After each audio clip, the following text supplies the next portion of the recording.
You are about to cross into a world where fear is real. Real stories, unexplained phenomena where the supernatural lurks in the shadows. From the portal of dread. I have been waiting for you. Welcome to my domain, the portal of dread. Here, each story is not merely a tale, but a portal I open directly to your worst nightmares. With me, fear is not just told, it is felt in the soul. Turn off the light.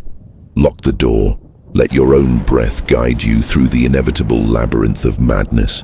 If you possess the foolish courage to cross this threshold, subscribe to the channel. And to prove your insolence, type in the comments, "I am not afraid." Now, prepare yourself. The unknown is already here. Today's story: the beach house in Florianopolis. Man, if I hadn't lived through it myself, I'd never believe it. It's 3:47 in the morning. I'm locked in the bathroom of this damn beach house with my phone as the only light. I've got the sink running to cover the sound of my own breathing. Because something is on the other side of this door. Something that walks with slow, deliberate steps, dragging something heavy across the hardwood floor. And the worst part, the sickest part of all of this, is that I recognize those footsteps. They're my footsteps. But for you to understand how I ended up locked in my own bathroom, terrified of a version of myself, I need to go back exactly 72 hours. To the day I bought this house. To the day I made the biggest mistake of my life. My name is Junior. I'm 49 and I own a tech company in Sao Paulo. After 25 years of working like a madman, traveling, never stopping, I had finally achieved the dream. Financial freedom. And look, man, I'm not gonna lie. Success was sweet, but it took something from me too. My marriage ended 3 years ago. My kids are grown, off to college. And me, I was left in a luxury high-rise, surrounded by tech, but completely empty. A therapist told me, "Junior, you need to reconnect with yourself. Find a place that's yours." So I started looking, and I found it in Floripa, Brazil. A beach house on Praia da Solidão. Ironic, right? Solitude Beach.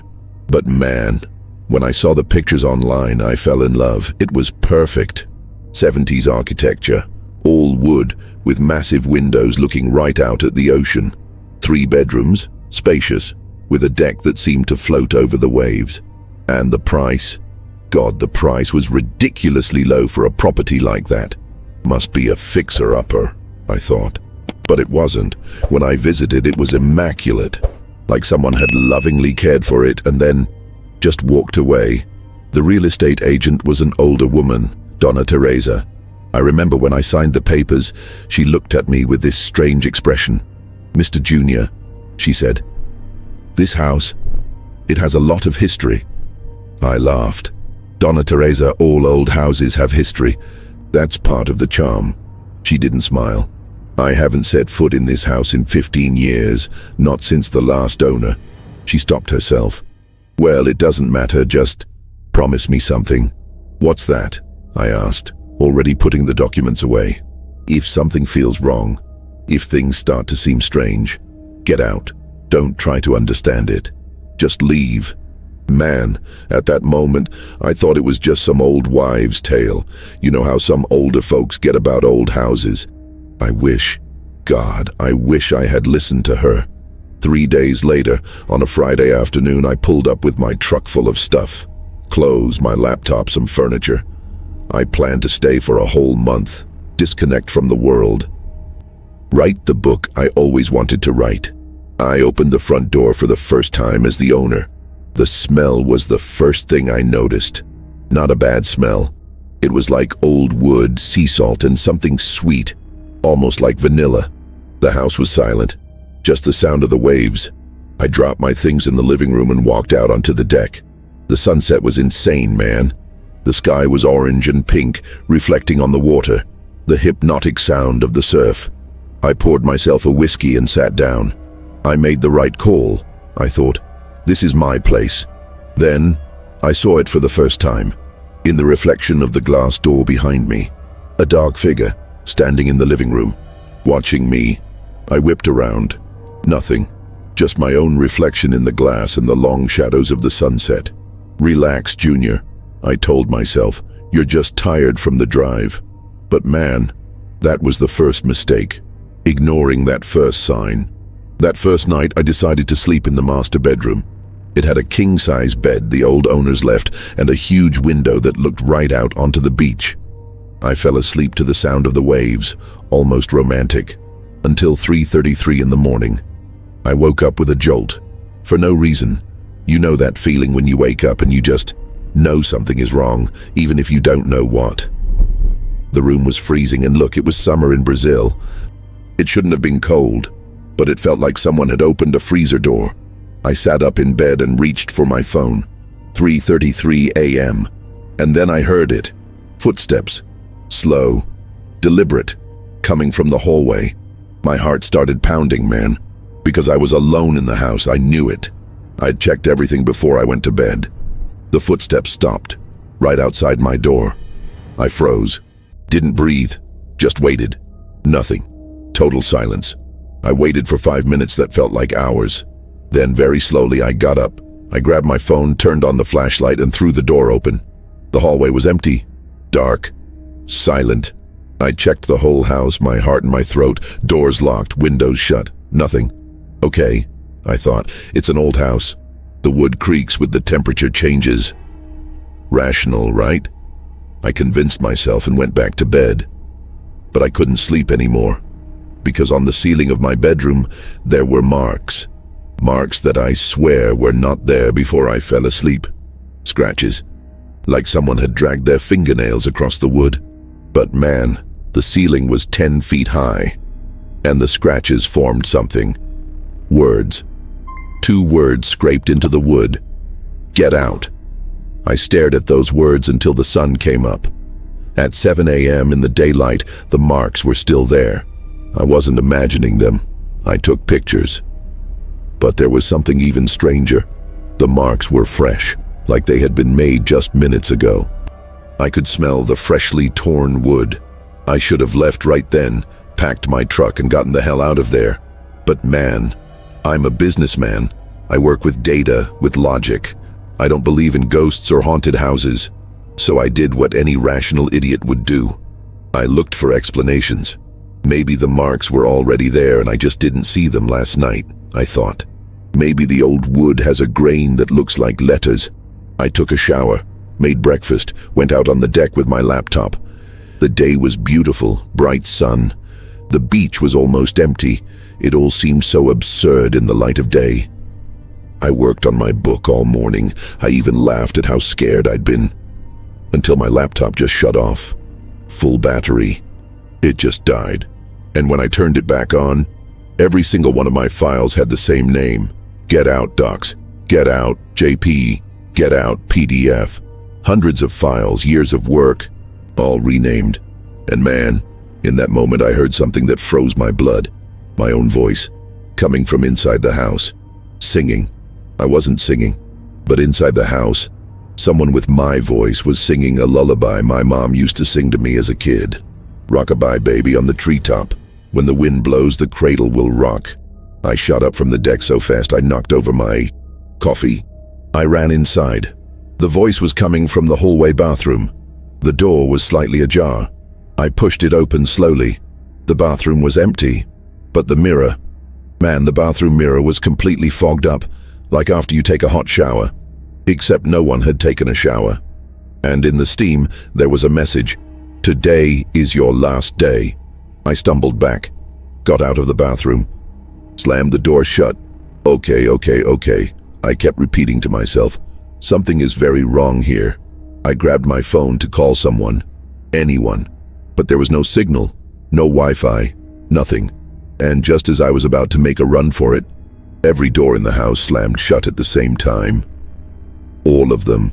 The front door, the bedroom doors, the windows. Like a hurricane had ripped through, but man, there was no wind. The air was completely still. I tried the front door, locked from the inside, but I had the key in my pocket. I started banging on the door, screaming, "Help, somebody!" Nothing. The beach was empty. The nearest house was miles away. And then I heard the footsteps again. But this time they weren't coming from the hallway. They were coming from the second floor. Man, the house only had one floor. I looked up at the ceiling, and I saw it. A trapdoor in the living room ceiling. One I swear I had never seen before.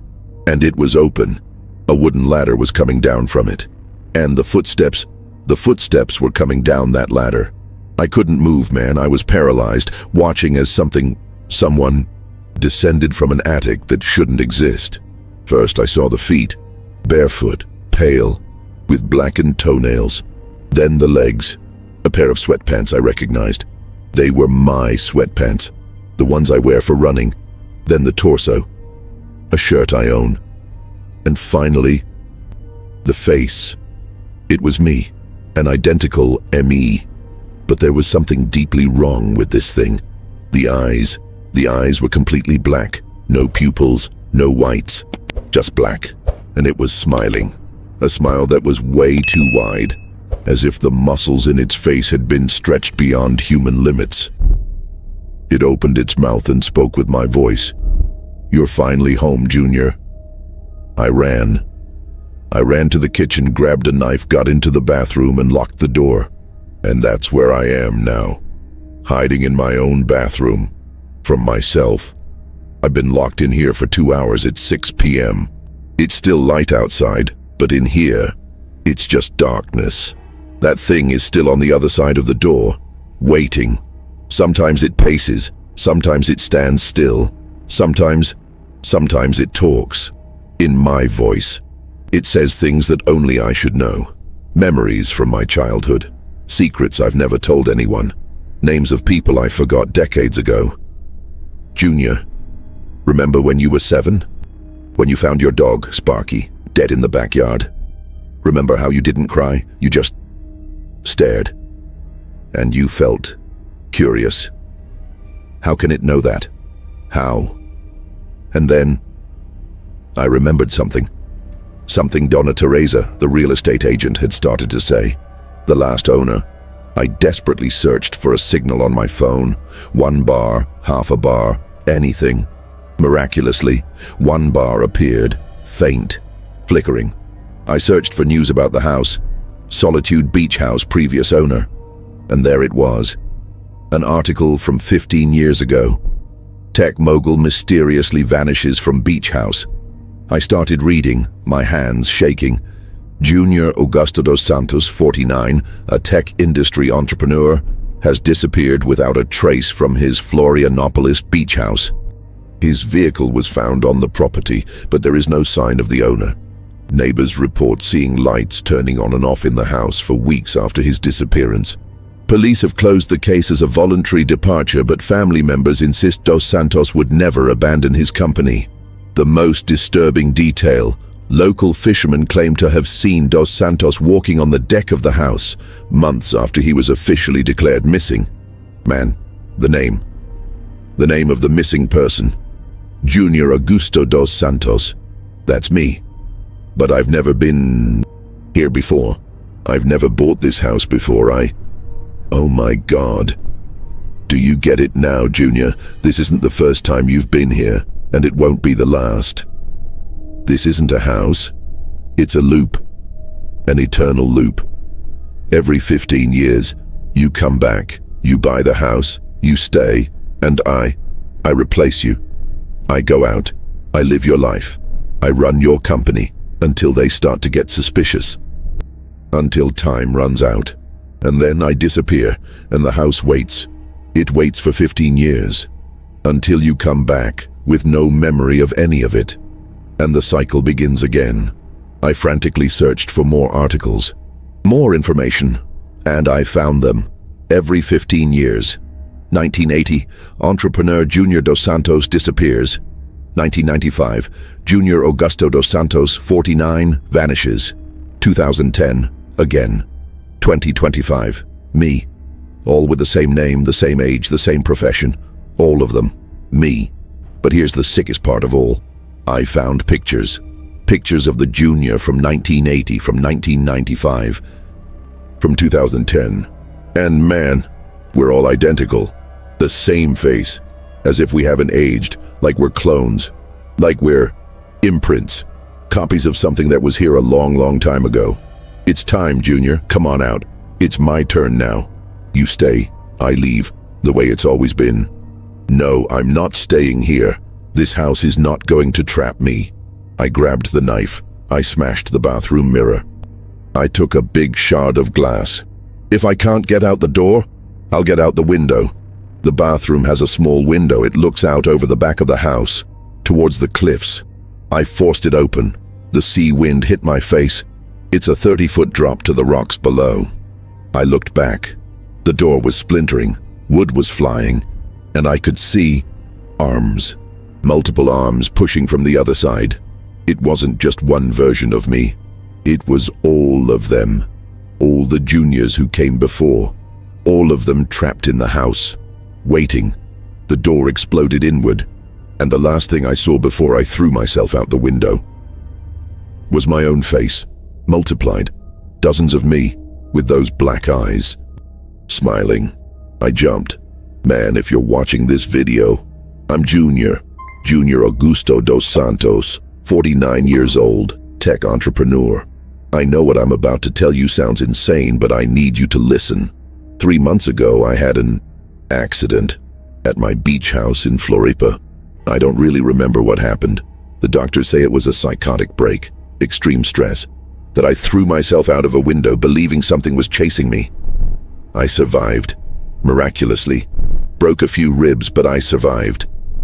I sold the house immediately, didn't even go back inside. I told the realtor to sell it as is with everything in it. And now I'm fine. I came back to Sao Paulo, to my normal life, to my company. Everything went back to normal, except for one thing. Sometimes, when I walk past a mirror, for a split second, I see someone else looking back at me from the reflection, someone with completely black eyes. And I know that I'm not the one in control of this body anymore. I'm the one who got trapped in the house. And this thing that's talking to you right now is the thing that got out. And man, here's the funny part. The house went back on the market 2 weeks ago. New property listing in Florianopolis. Unbelievable price, oceanfront. Solitude Beach. Do you know what that means? It means that somewhere out there's another Junior, 49 years old, entrepreneur, successful, tired, looking for a place to disconnect. And soon, very soon, he's going to find the listing.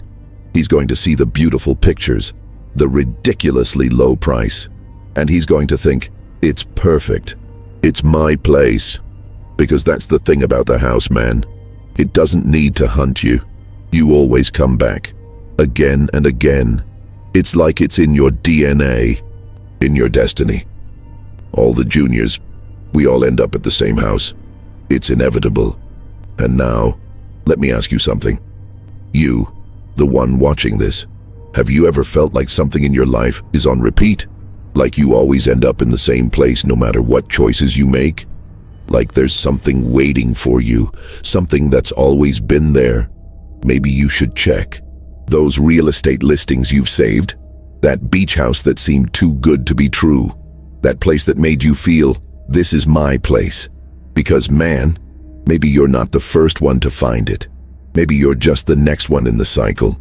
And I'll be waiting for you, with your face, with your voice, ready to take your place, while you get to stay in the house forever.